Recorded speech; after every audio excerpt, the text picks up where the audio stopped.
স্বামী স্ত্রীর মধ্যে যখন বোঝাপড়ার গরমিল হবে, বিশেষ করে স্ত্রী যখন অবাধ্য হয়ে যাচ্ছেন, আল্লাহ রাব্বুল আলামিন সূরা নিসার 34 নম্বর আয়াতে বলেছেন, তোমাদের স্ত্রীদের মধ্যে যারা তোমাদের অবাধ্য হয়ে যাচ্ছে মনে হচ্ছে, বনিবনা হচ্ছে না, কথা শুনে না, ফাইজুহুন্না, এক নম্বর কাজ হলো উপদেশ দিতে থাকো, উপদেশ দাও, বুঝাও, নসিহত করো, ভালো মন্দ বুঝাও। এবং সে বুঝানোটা যদি হয় মহব্বতের সাথে, ভালোবাসার সাথে, আবদারের সাথে, একজন অভিভাবকের মতো আন্তরিকতার সাথে, তাহলে সেটাতে কাজ হওয়ার কথা। যদি তাতে কাজ না হয়, ওয়াহজুরুহুন্না ফিল মাদাজি, অভিমান করে বিছানা পৃথক করো, আরেক রুমে শুয়ে থাকো, বাসায় আসিও না কয়দিন, রাগ করো। উদ্দেশ্য হলো শাসন করা। উদ্দেশ্য হলো কি করা ভাই? শাসন করা। যদি কথায় না হয়, ওয়াজে না হয়, নসিহতে কাজ না হয়, তাহলে কি করতে হবে? শাসন করতে হবে। সে শাসনটার পদ্ধতি কি? আল্লাহু আকবার, কোরআনে কারিমে সেটাও বলে দিস।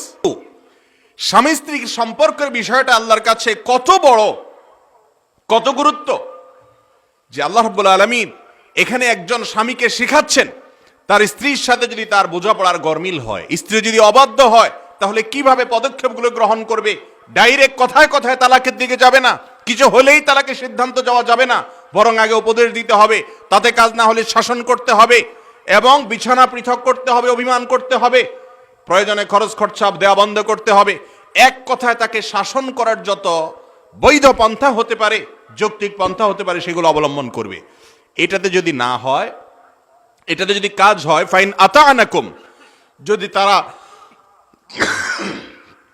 এরপরে তোমাদের কথা শুনে বাধ্য হয়ে যায়, অনুগত হয়ে যায়, লাইনে চলে আসে, ফালা তাবগু আলাইহিন্না সাবিলা, তাহলে খবরদার, আগে কি ভুলভাল করছে না করছে এগুলা দিয়ে জন্য খোঁটা দেওয়া, কষ্ট দেওয়া, খোঁচানো বা অহেতুক তাদেরকে কষ্ট দেওয়া যাবে না।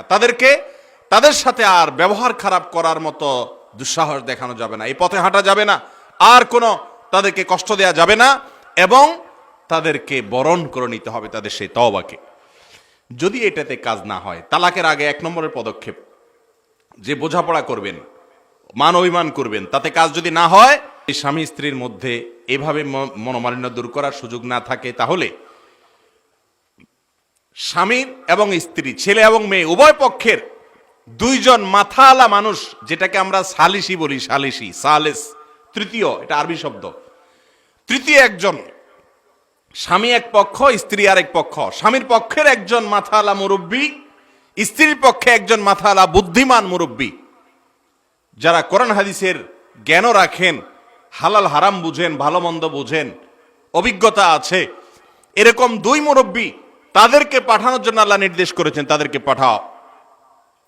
ইন ইউরিদা ইসলাহান ইউওয়াফিকিল্লাহু বাইনাহুমা, স্বামী স্ত্রী উভয় যদি তাদের মধ্যকার সমস্যা দূর হোক এটা চায়, তারা যদি মীমাংসা করতে চায়, আল্লাহ রাব্বুল আলামিন সেই তৌফিক দিবেন, এবং ওই মুরব্বীরা বসে মীমাংসা করবেন। মুরব্বীদের কথা অনেক সময় মানে মানুষ, সেটাও চেষ্টা করতে হবে।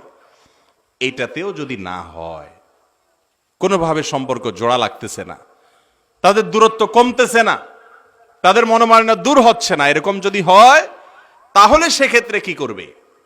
আল্লাহ রাব্বুল আলামিন সেই ক্ষেত্রে তালাকের অনুমতি দিয়েছেন, কিন্তু বনিবনা হয় নাই, সালিসি বৈঠক শেষ, যেহেতু বনিবনা হয় নাই, স্ত্রী কথা মানে নাই অথবা স্বামী কথা মানে নাই, তাহলে এখনই তালাক মারো না।